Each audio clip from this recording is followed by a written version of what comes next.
There's a scene in the book where Lino and I guess Tygra are basically having a sex talk.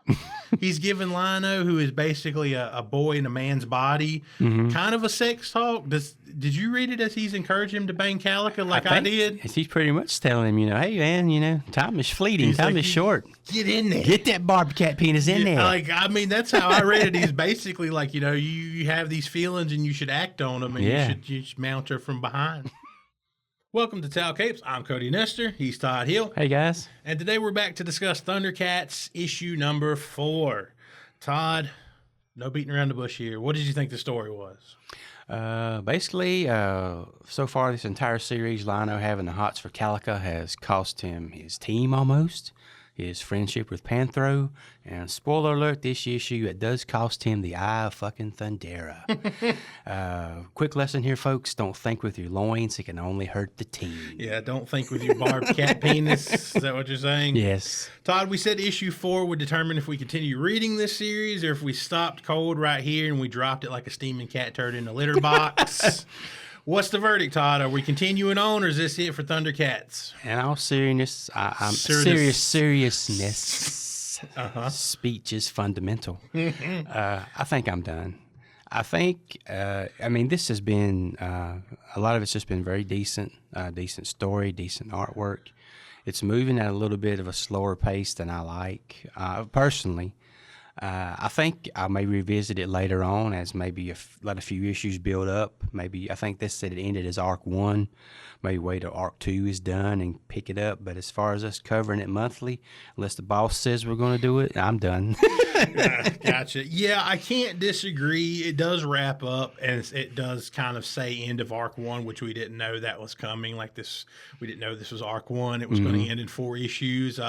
Doesn't feel like a big arc. No. To be quite frank. Yeah, I'm with you. I'm good with putting this on the shelf for now. We'll get into the story here momentarily, but yeah, it's not a bad book. It's just, there's not enough meat on the bone here. Like if folks, if you're out there and you've read it, you may disagree with us. I don't know, but like, if you haven't read it, like, would I recommend giving it a try? I'd say wait until maybe it's a collected volume, maybe with 1 or 2 arcs in it. I can't really justify the $4.99 cover price times 4 here. That's a lot of money to invest in a story that doesn't really do much. Yeah, I would agree. For you. So, going into the story a little bit, Todd, well, one thing right off the bat, do you still dislike the design of Tygra? Yes, I do. Although I will say, the issue I read had some variant covers, and he had a nice variant cover. Right. That he didn't have the mustache in, I don't believe. Nice. I still don't mind it. I still think it looks all right. I just want to heat check you there and see where you were coming from. But again, if you haven't really watched the previous videos, they are available if you want to check them out. I think we have 3 other review videos from issues 1 through 3. Yep. Kind of where we left off last time is things that's happened here. Lino, the Sword of Omens, was destroyed. He's been keeping the eye of Thundera in a box. They've discovered a new surviving Thunderian that they'd never heard of named Calica, as you mentioned. Lino does have the hots for her, and it's he's been thinking with his other head for the first 3 issues here. Yeah. He's not thinking straight. That's caused a rip between him and Panthro especially, which they have kind of a father-son dynamic, mentor-mentee dynamic. He's kind of stepped in for Jaga throughout this series. In the background, you have characters like Slythe and Monkian, who we'll talk about them in a little bit, what the mutants are doing. Also, you've had Mumm-Ra with his kind of plotting in the background and communing with Jaga that we've seen that, again, really doesn't get a resolution here at all. Doesn't pay off here at all. Doesn't give any setup or any further explanation of this. There's a scene in the book where Lino and I guess Tygra are basically having a sex talk. He's giving Lino, who is basically a boy in a man's body, kind of a sex talk. Did you read it as he's encouraging him to bang Calica like I did? He's pretty much telling him, hey man, time is fleeting, time is short. Get in there. Get that barbed cat penis in there. Like, I mean, that's how I read it. He's basically like, you have these feelings and you should act on them, and you should mount her from behind while biting her neck. as I've explained before, about the mating rituals of felines. Cats. How's the Slythe story or lack of story working for you, Todd? It's not really working for me at all. I mean, we see him and he gets his ass beat by Lino. Of course, it costs Lino the Sword of Omens, but from there, he's been chased by some kind of monster. He's been incapacitated. He's not doing a whole lot. And now we're kind of seeing Monkey and show up separate. You know, I know in the original show, the mutants all arrived together. Mm-hmm. So I knew this is kind of different. There's something angle they're going for, but it's not a very interesting arc. Yeah, he's just kind of a sideline character. And again, yeah, it's kind of weird that you have Monkey and Slythe separately, and again, we kind of seen him set upon by Monkey and Slythe set upon by Monkey, and kind of incapacitated and spit roasted last time over an open fire and all this kind of stuff. But like again, this doesn't move it along either. It's just like, I guess it comes to a point where Monkey is like, he's always one of us, like, you know, just because I don't know why, but just because the story needs them to. But yeah, that's not going anywhere either. No. That's really not going anywhere. So that's another thread of like, why are we devoting so much time to this? Like you're not developing the characters in any real way. So why are you wasting time on it? It's kind of like you're just getting them appearances just to keep them in our memory. Hey, remember this? Yeah. Remember Slythe's around, and remember, Monkey and this guy's around. That's really what it feels like. It's like just to keep them in your mind's eye of like, oh yeah, these dudes are around, but they're not developing the characters. Which why waste time on it when you could give me more characterization between the Thundercats, more figuring out what the fuck Jaga and Mumm-Ra had going on, those kind of things. To its credit, we finally do get some action in this book. Like we've been kind of asking and fiending for some action out of these last 3 issues. After the first one, really, the last 2 issues have been very light on action, if any at all. What did you think of the fight between Mumm-Ra and the Thundercats?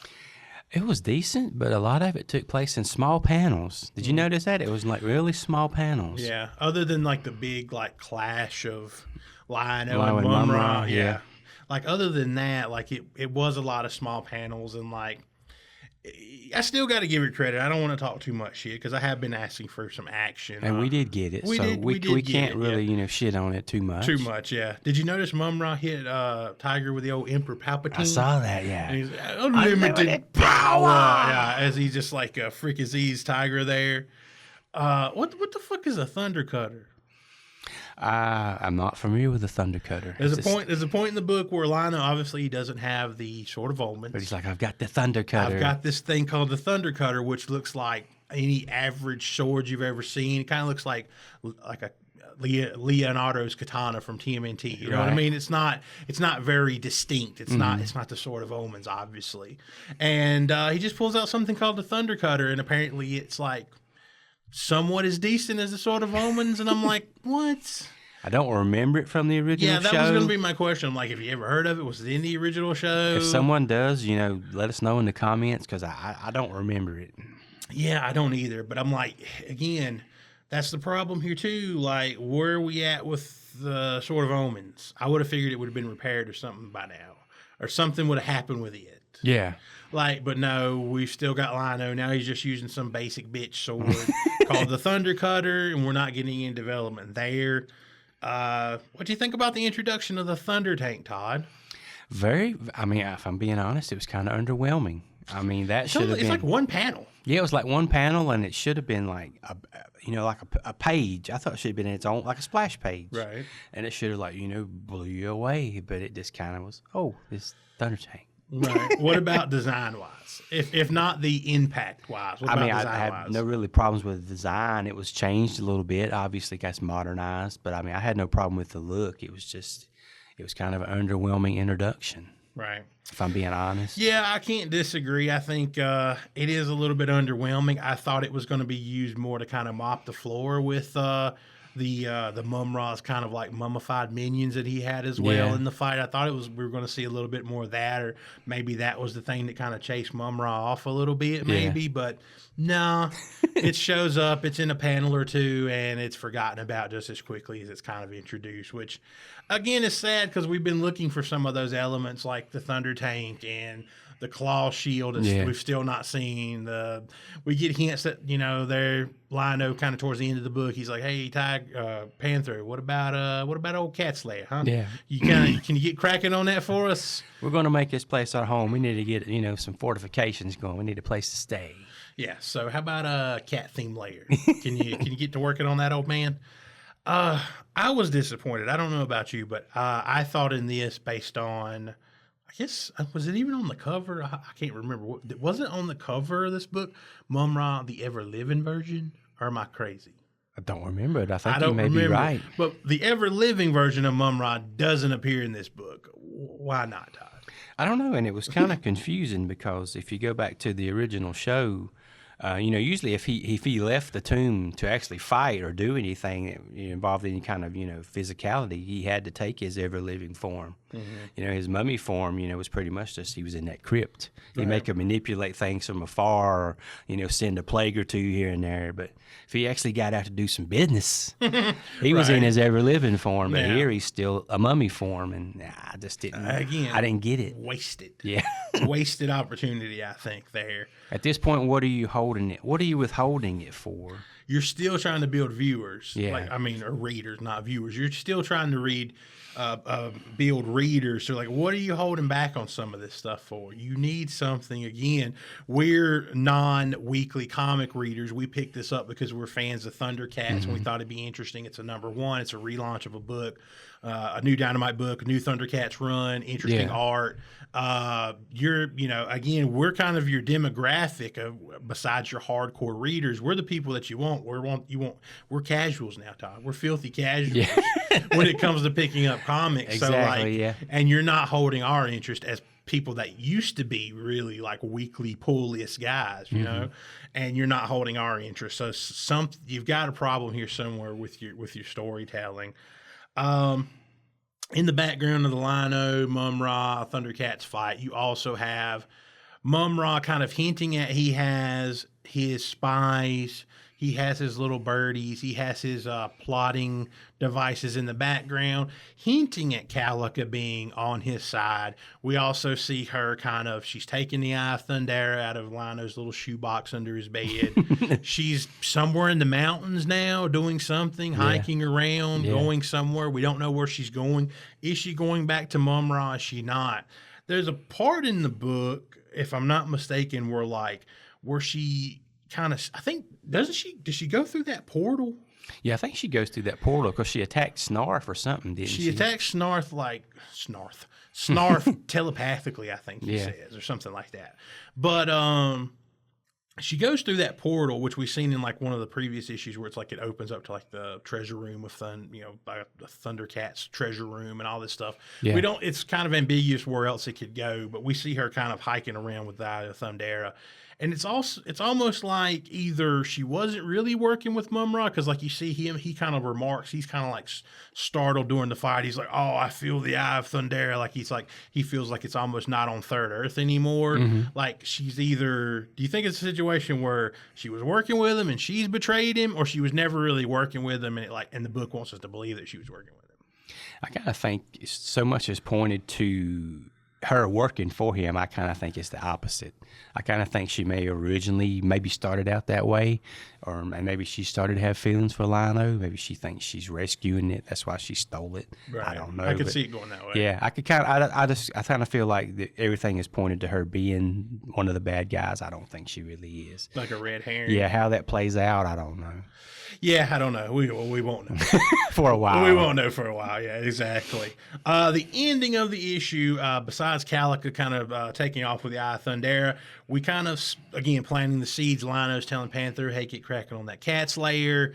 We're staying here on Third Earth." There's obviously other things in play. I guess secrets of Thundera, things that are mystery still abound in this book. And it sets up a a book laying in the desert at the end of the issue. It's a kind of a Thundercats, a Thunderian imprinted insignia book, leading you to believe that it's something of value and holds secrets aplenty.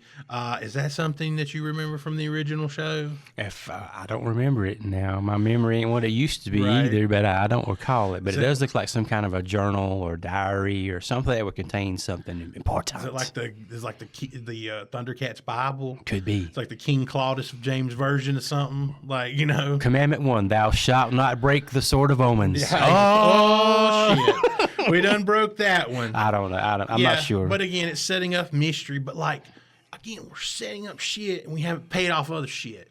We haven't paid off Mumm-Ra and Jaga.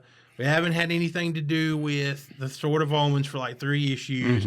Now we've got Calica absconding with the Eye of Thundera. You got you're adding all this stuff to it, and you're not like paying off anything. Yeah. Like, I feel like this issue, if it was the Indie Arc 1, we should have got some kind of maybe at least A resolution to something. to like the Mumm-Ra and Jaga stuff. Yeah. Like what was going on there, and then set up the book, and now Calica's absconded with it. Like you're adding more without kind of paying off anything.